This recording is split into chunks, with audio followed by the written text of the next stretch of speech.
एक माँ अपने बेटे को लेकर बैठी थी। बेटा छोटा था और मकान था नीचे का, साथ ही थोड़ा दूर एक क्वार्टर था।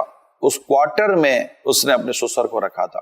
घर में जगह नहीं थी, जगह थी ससुर के लिए जगह नहीं थी, और वहीं खाना वाना पहुंच जाता था ससुर के पास।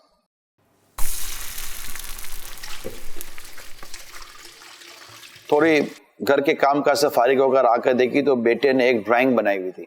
उसी ड्राइंग में घर बनाने में बच्चे ने एक अलग से क्वार्टर बनाया था थोड़ा सा दूर। तो माँ ने कहा बेटा ये क्वार्टर क्या है, ये कमरा कौन सा है?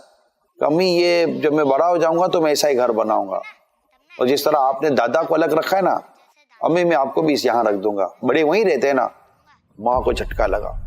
माँ ने कहा ये क्या हो गया? उसको मकाफात अमल जैसी करनी वैसी भरनी वाला सबक याद आया।